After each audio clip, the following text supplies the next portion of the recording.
Well, Democrats are potentially in danger of losing control of the U.S. Senate come November.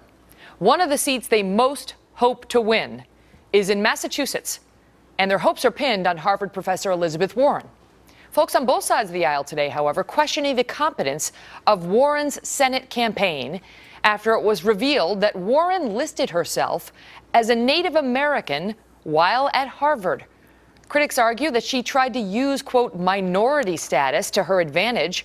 Warren denies it and says she is just proud of her Native American heritage. I still have a picture on my mantle at home, and it's a picture my mother had before that, a picture of my grandfather. And my Aunt Bee has walked by that picture at least 1,000 times, remarked that her father, my papa, had high cheekbones, like all of the Indians do, because that's how she saw it. And she said, and your mother got those same great cheekbones, and I didn't. She thought this was the bad deal she had gotten in life. Being Native American has been part of my story, I guess, since the day I was born. It's part of her story because her great-great-great-grandma, a woman identified as Sarah Smith, may have been Cherokee. Joining me now to discuss it, Tucker Carlson of the Daily Caller and a Fox News contributor, and Jehmu Greene, also a Fox News contributor and former president of the Women's Media Center. I mean, come on, can we just have a laugh at this? I mean, Jehmu, let me ask you, because you're a Democrat. My papa, because a great-great-great-grandma, Sarah, she gets to check the box that she's Native American?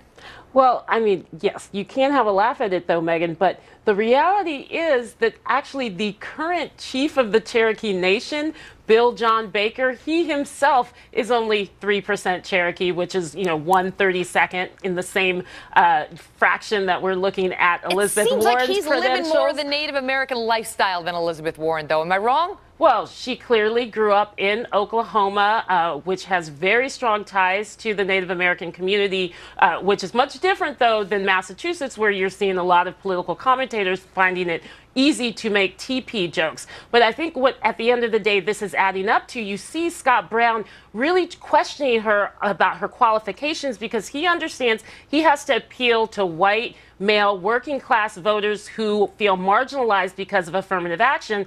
But this smells real stank to women who do not like being called on their qualifications. It's like someone saying to you, Megan, hey, did you get an advantage to become an anchor? And that message, I think, will backfire on Scott Brown. You did. I checked a lot of boxes to get into Albany Law School, Tucker. It was the Harvard of Albany. I just want you to know that. And so when they said, "Are you white?" I said yes, and they said, "Are you a woman?" I said yes, and they let me right in. Done. Let me just say that I flew over Oklahoma the thing last is, here's week. the issue. Larry Sabato, Tucker, you tell me. Larry Sabato came out and said this is a problem for her. It's taken her biography in a bizarre dimension. It's derailed her effort to define herself in a voter-friendly way. And he says, this is a quote from Larry, nonpartisan guy, this is what happens when candidates don't tell the truth. Well, let me just say a couple things. One, having a great-grandparent who may or may not have been Native American is not a qualification. Being 1/32nd some racial group is not a qualification, okay? It's an accident of history. It's something over which you had no control and for which in a just society you would not be rewarded. And so this is an amusing story. Obviously, her campaign's blowing up over this. She's lying. Her remark about, all Indians have high cheekbones. I also like feathers. I mean, it's so offensive and dumb.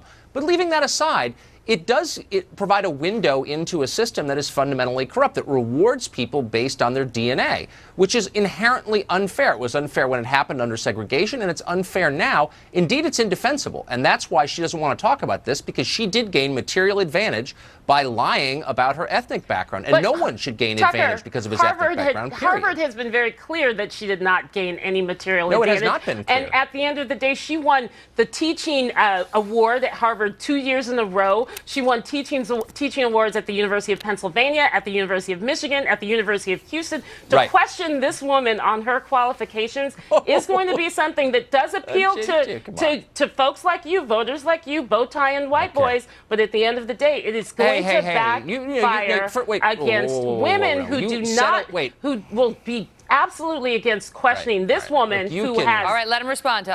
Jimmy, go ahead, Tucker. You can use name calling all you like, but you're ignoring the truth, as you know, I didn't call which you a is name. Harvard does award material advantage to people based on their skin color. As you know, Harvard bragged about the fact that she was, quote, a minority professor. She's in no sense a minority. She didn't grow up speaking an Indian language on a reservation immersed in Indian culture. She couldn't name the tribe that her so-called ancestor was a member of when first asked. She's not American Indian. She posed as one, and Harvard, by its own admission, gives advantage to people who claim to be minority. So, that's not Tucker, one right-winger's opinion. That's a fact. That the only reason that she was hired I'm not at saying Harvard that. is I'm not saying because that. of the box that she checked? Of course I'm not and not saying that. I don't because know of that the to be incredible true. teaching credentials that she Well, won top Jehmu, 50 female lawyers in the country from the National Law Journal. On that score, top 40 lawyers let me jump in the last Jehmu. decade. Let me ask you. On that score, there were questions raised about that.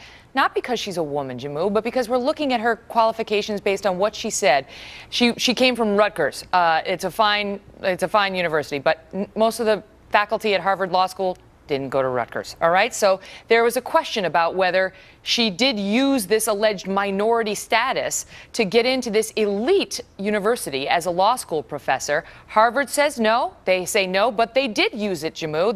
They touted when they were under fire for not hiring enough minorities. Look at Elizabeth Warren. She's a Native American. That is not how she got the job. How do you know? You don't know how she got the job. So Harvard says one thing, but you're going to let Jehmu answer it, Tucker, and then I'll let you go. Harvard's been very clear that this is not why she got the job. She got the job because she came in as a rock star teacher from all of these other institutions, from being listed numerous years back to back about being one of the top female attorneys in the nation. And again, you're gonna go down a road, Tucker, you don't want to with women who I'm do not not going down any road, and I'm not running for office. I'm telling the truth. I'm not spouting talking points from like you are. From a double standard all right, standpoint. let him answer. Whatever. Tucker, go ahead. Look, here's the bottom line. I have no idea why Elizabeth Warren was hired. I do know this, that Harvard does award weight to people's ethnic background, A. B, they bragged about her ethnic background. American Indian. The whole I mean, so I'm not saying she's not a great teacher. Perhaps she is. I will say she's not very good at explaining herself when asked simple, direct questions about her behavior.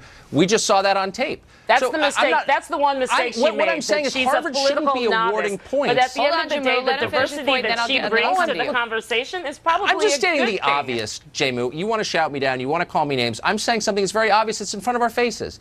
That a system that awards benefits based on people's bloodline is unfair. It's wrong, and it should stop. That's all I'm saying. And Jehmu, I'll give you the last word, but along the lines of Sabato, this is not a partisan guy. He's from the University of Virginia. He says it's, quote, pretty obvious that she was using the minority listing for career advancement. He talks about, I mean, he says it's obvious she wasn't telling the truth. We've had people on both sides. Joe Trippi came out and said they were not ready for this. They should have anticipated this issue. The problem is, do you lose credibility when you can't look at this and say, all right, it's clear that this is not somebody who should have been checking the Native American box? I think clearly the campaign's reaction and the fact that we're still talking about this days in is problematic. But I think it's also problematic that, similar to what we saw with Martha Coakley in the previous senatorial race in Massachusetts, that these female candidates are held to a completely different standard. Yeah, she messed up the answer. Okay, let's get past it. But I think, again, you continue to question this woman on her credentials. That is going to pay more dividends when women go out and stand by her and say, don't ask me about my qualifications when I'm as qualified, if not more qualified, than my opponent, who, I don't know, his qualifications come from posing nude in a magazine? She's already raised this issue. This is where she's going to take it, because she says if we're going to ask questions about qualifications, maybe the appropriate person to ask those questions of is Scott Brown. What does he think it takes for a woman to be qualified? And he has said this has nothing to do with that. It has to do with, her misrepresenting. Okay, pathetic. Guys, thank you both. Tucker, Jehmu, thanks. Thank you. We're still taking your thoughts on it. We set the Twitter world afire yesterday on this issue. Let's set it ablaze once again. Follow me at Megyn Kelly. Let me know what you think. We'll talk about it.